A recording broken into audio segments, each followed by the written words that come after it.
கர்த்தருடைய பரிசுத்த நாமத்திற்கு மகிமை உண்டாவதாக. தேவன் அருளிய மினிஸ்ட்ரி மூலமாக உங்களோடு தொடர்பு கொள்வதிலும் அந்த மகிழ்ச்சி அடைகிறோம். இன்றைக்கும் இந்த நாளிலும் தேவன் நமக்கு கொடுக்கிற வார்த்தை அப்போஸ்தலனாகிய யாக்கோபு எழுதின பொதுவான நிருபம் 1 அதிகாரம் 27 வசனம். திக்கற்ற பிள்ளைகளும் விதவைகளும் படுகிற உபத்திரவத்திலே அவர்களை விசாரிக்கிறதும் உலகத்தால் கரைபடாதபடிக்கு தன்னை காத்து கொள்கிறதுமே பிதாவாகிய தேவனுக்கு முன்பாக மாசு இல்லாத சுத்தமான பக்தியா இருக்கிறது. ஹல்லேலூயா. கிறிஸ்துவுக்குள் பிரியமானவர்களே, கர்த்தருடைய வார்த்தை சொல்கிறது, திக்கற்ற பிள்ளைகளும் விதவைகளும் படுகிற உபத்திரவத்திலே அவர்களை விசாரிக்க வேண்டும் என்று. ஆம் பிரியமானவர்களே, திக்கற்ற பிள்ளைகள், தகப்பன் தாயை இழந்த பிள்ளைகள், யாருமே இல்லாமல் ஒரு அனாதையை போல வாழ்கிற பிள்ளைகள், திக்கற்ற பிள்ளைகளுக்கு நாம் உதவி செய்ய வேண்டும். அவர்கள் படுகிற உபத்திரத்திலே, துன்பத்திலே, பிரச்சனையிலே அவர்களை விசாரித்து அவர்களுக்கு நாம் நன்மைகளை செய்ய வேண்டுமாம்.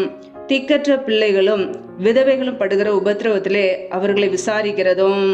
ஆம் பிரியமானவர்களே, கணவரை இழந்த பெண்களுக்கு உதவி செய்யும் போது, அவர்களை விசாரித்து அவர்களுக்கு நன்மை செய்யும் போது நாம் தேவ பக்தி உள்ள ஜனங்கள். ஹல்லேலூயா. கர்த்தருடைய பிள்ளைகள் இப்படிப்பட்ட நன்மைகளை செய்கிறோமா என்பதை ஆராய்ந்து பார்க்க வேண்டும். நம்முடைய வாழ்க்கையிலே ஏழை எளிய ஜனங்களுக்கு உதவி செய்கிற ஒரு குணம் நமக்குள்ளே இருக்கிறதா? திக்கற்ற பிள்ளைகளுக்கும் விதவைகளுக்கும் நாம் உதவி செய்கிறோமா என்பதை ஆராய்ந்து பார்க்க வேண்டும். நன்மை செய்கிறவன் தேவனால் உண்டாயிருக்கிறான் என்று கர்த்தருடைய வார்த்தை சொல்லுகிறது. நாம் நன்மை செய்ய அழைக்கப்பட்டு இருக்கிறோம். நன்மை செய்வது பிதாவின் சித்தம். பிதாவின் சித்தத்தை செய்தால் மாத்திரமே பரலோக ராஜ்யத்தில் நான் பிரவேசிக்க முடியும். ஹல்லேலூயா. திக்கற்ற பிள்ளைகளுக்கு சகாயர் கர்த்தராகிய இயேசு கிறிஸ்து மாத்திரமே. பிரியமானவர்களே, திக்கற்ற பிள்ளைகளுக்கு கர்த்தர் உதவி செய்கிறவர், நன்மைகளை செய்கிறவர், அவர்களுடைய ஜெபத்தை அங்கீகரிக்கிறவர். நம்முடைய கர்த்தராகிய இயேசு கிறிஸ்து நன்மை செய்கிறவர். ஹல்லேலூயா. நம்முடைய வாழ்க்கையிலுமே அவரை போல நன்மை செய்ய நாம் அழைக்கப்பட்டு இருக்கிறோம். ஏழை எளிய ஜனங்களுக்கு உதவி செய்யும் போது, திக்கற்ற பிள்ளைகளுக்கு உதவி செய்யும் போது நாம் கர்த்தருக்கே அதை செய்கிறோம். பிரியமானவர்களே, நம்முடைய வாழ்க்கையிலே நன்மை செய்கிறோமா என்பதை ஒவ்வொரு நாளும் ஆராய்ந்து பார்ப்போம்.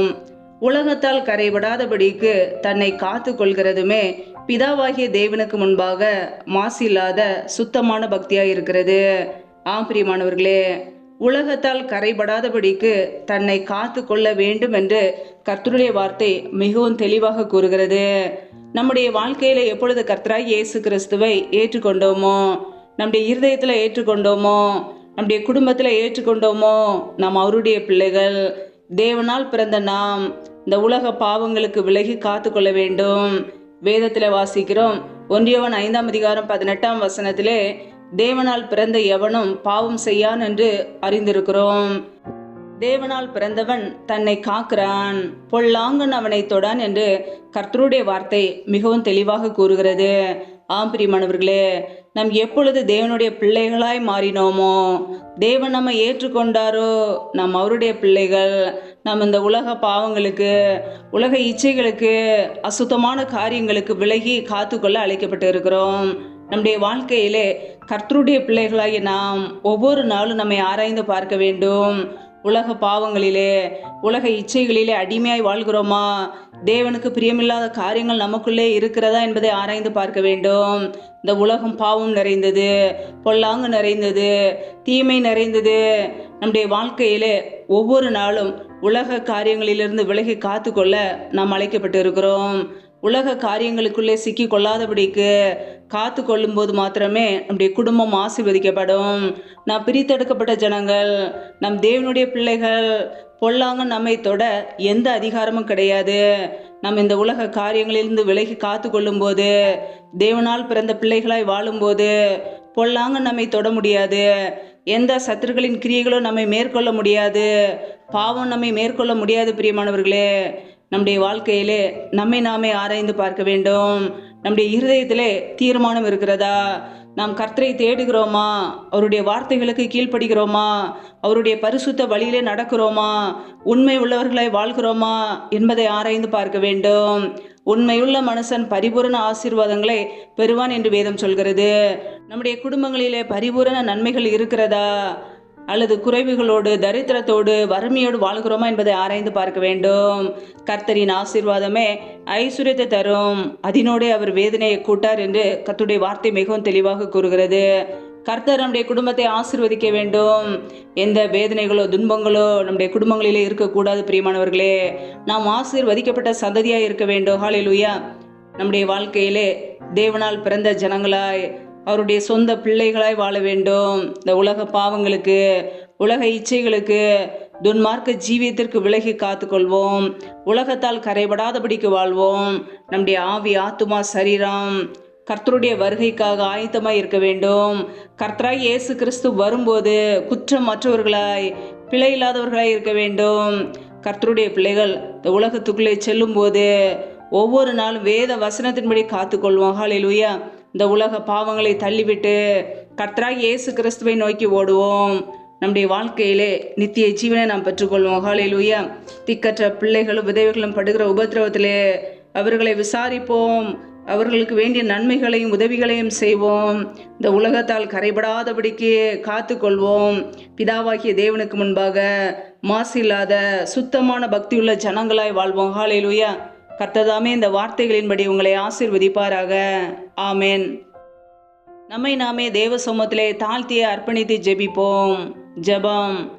எங்களை அதிகமாய் நேசிக்கிற எங்கள் அன்பின் பரலோக தகப்பனே, மை துதிக்கிறோம், ஸ்தோத்தரிக்கிறோம் அப்பா. இந்த வார்த்தைகளோடு எங்களோடு பேசினீரே, அதற்காக உமக்கு ஸ்தோத்திரம், ஸ்தோத்திரம், ஸ்தோத்திரம். ஒவ்வொரு நாளும் கண்ணின்மணி போல எங்களை பாதுகாத்து கிருபையோடு, ஜீவனோடு, சுகத்தோடு, பலத்தோடு, ஆரோக்கியத்தோடு எங்களை வைத்திருக்கிறீரே, உமக்கு நன்றி அப்பா. உடைய மிகுந்த கிருபையினால் நிரப்பி எங்களை ஆசீர்வதிக்கிறீரே, உமக்கு நன்றி. இப்பொழுது இணைந்திருக்கிற ஒவ்வொரு குடும்பங்களையும் உடைய கரங்களிலே தருகிறோம். கர்த்தர் தாமே ஒவ்வொரு குடும்பத்தையும் ஆசீர்வதிப்பீராக. பிள்ளைகள் செய்கிற வேலைகள், தொழில்கள், வியாபாரங்கள் எல்லாவற்றையும் ஆசீர்வதிங்கப்பா. கையின் பிரயாசங்களை வர்த்திக்க பண்ணுங்கப்பா, பெருக பண்ணுங்க. கையின் பிரயாசங்கள் தேவையில்லா செலவுக்கோ, வீண் செலவுக்கோ, மருத்துவ செலவுக்கோ, வட்டின்னு சொல்லி போகாதபடிக்கு என் தேவன் ஆசீர்வதிங்க. எந்தெந்த குடும்பங்களிலெல்லாம் கடன் பிரச்சனையிலே நிம்மதி இல்லாமல் கஷ்டப்படுகிறார்களோ, கர்த்தர் அந்த குடும்பங்களை சந்திப்பீராக. பிள்ளைகளுக்கு கடன் பிரச்சனையிலிருந்து விடுதலை கொடுங்கப்பா. கையின் பிரயாசங்களே ஆசீர்வதிங்க. பிள்ளைகளை கடன் கொடுக்கிறவர்களாய் மாற்றுங்கப்பா. நீ அநேக ஜாதிகளுக்கு கடன் கொடுப்பாய், நீயோ கடன் வாங்காதிருப்பாய் என்ற வாக்கு தத்துவத்திற்காக ஸ்தோத்திரம். பிள்ளைகளை கடன் கொடுக்கிறவர்களாய் மாற்றுங்க. நன்மையினாலும் ஆசீர்வாதங்களினாலும் நிரப்புங்கப்பா. நம்முடைய கரங்களிலே தாழ்த்துகிறோம். இணைந்திருக்கிற ஒவ்வொரு குடும்பங்களையும் ஆசீர்வதிங்கப்பா. நிச்சயமாகவே நான் உன்னை ஆசீர்வதிக்கவே ஆசீர்வதித்து உன்னை பெருகவே பெருக பண்ணுவேன் என்ற வாக்கு தத்துவத்திற்காக ஸ்தோத்திரம். பிள்ளைகளை நிச்சயமாக ஆசீர்வதிக்க போற கிருபைக்காக உமக்கு ஸ்தோத்திரம் அப்பா. எந்தெந்த குடும்பங்களிலெல்லாம் பலவீனத்தோடு, சோர்வோடு, வியாதியோடு கஷ்டப்படுகிறார்களோ, கர்த்தர் அவர்களை தொடுவீராக. உடைய சுகமாக்கும் கரம் பிள்ளைகளை தொட்டு சுகமாக்கட்டும், விடுதலையாக்கட்டும். பலவீனத்திலே உடைய பலன் பரிபூரணமாய் விளங்கட்டும். உடைய கரங்களிலே தாழ்த்தி ஒப்பு கொடுத்து ஜெபிக்கிறோம். எந்தெந்த குடும்பங்களிலெல்லாம் கணவன் மனைவிக்கிடையே பிரிவினையோடு பிரச்சனையோடு வாழ்கிறார்களோ, கர்த்தர் அந்த குடும்பத்தில் தேவ சமாதானத்தை கொடுங்கப்பா. சமாதானத்தை உங்களுக்கு வைத்து போகிறேன், என்னுடைய சமாதானத்தையே உங்களுக்கு கொடுக்கிறேன் என்ற வாக்குத்தத்தத்திற்காக ஸ்தோத்திரம். பிள்ளைகளை தெய்வீக சமாதானத்தினால் நிரப்புங்க, அப்படியே நன்மையினால் நிரப்புங்கப்பா. எந்தெந்த குடும்பங்களிலெல்லாம் வேலை இல்லாமல் கஷ்டப்படுகிறார்களோ, பிள்ளைகள் படிப்புக்கேற்ற நல்ல வேலைகளை ஏற்படுத்தி கொடுங்கப்பா. தடைகள் எல்லாவற்றையும் நீக்கி போடுவீராக. ஏசு கிறிஸ்துவின் வல்லமையில நாமத்தினாலே தடைகள் எல்லாம் நீக்கப்படுவதாக. ரீபா கபா ரஷாக்கா ராக்கா தூரி கர தரபலா, ரபா கபாரா ஷாக்கா ராக்கா தூரி கர தரபலா. ஆவியானவரே உடைய கரங்களில் அர்ப்பணிக்கிறோம். எந்தெந்த குடும்பங்களிலெல்லாம் திருமண காரியங்களுக்காக ஜெபிக்கிறார்களோ, என் தேவன் அந்த குடும்பங்களை ஆசீர்வதிங்கப்பா. திருமண தடைகள் எல்லாவற்றையும் நீக்கி போடுவீராக. ஏற்ற மனவாளனை, ஏற்ற மனவாட்டியை கொடுங்க. பொருளாதார தேவைகளை சந்திங்க, பண தேவைகளை சந்திங்க. கர்த்தரே திருமண காரியத்தை நடத்தி கொடுப்பீராக. உடைய கரங்களில் அர்ப்பணிக்கிறோம். எந்தெந்த குடும்பங்களிலெல்லாம் திருமணமாகி நீண்ட நாட்களாக குழந்தை இல்லாமல் குழந்தைக்காக காத்திருக்கிறார்களோ, கர்த்தர் அவர்களை தொடுங்கப்பா. என் தேவன் ஆசீர்வதிங்க. பிள்ளைகள் கர்த்தரால் ஒரு சுதந்திரம், கற்பத்தின் கனி அவரால் கிடைக்கும் பலன் என்று வேதத்திலே வாசிக்கிறோம். கர்த்தர் ஆசீர்வதிங்க. தடைகள் எல்லாவற்றையும் நீக்கி போடுவீராக. ஏசு கிறிஸ்துவின் வல்லமையில நாமத்தினாலே தடைகள் எல்லாம் நீக்கப்படுவதாக. ரீபா கபா ரஷாக்கா ராக்கா தூரி கரதரபலா, ரபா கபாரா ஷாக்கா ராக்கா தூரி கரதரபலா.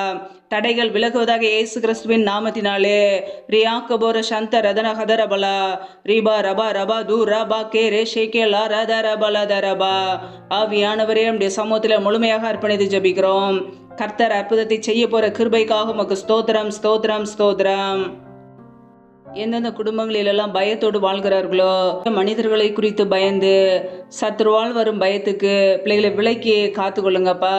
நீ பயப்படாதே, நான் உன்னோடு இருக்கிறேன், திகையாதே, நான் உன் தேவன் என்ற வாக்கை கொடுத்ததற்காக உமக்கு ஸ்தோத்திரம்.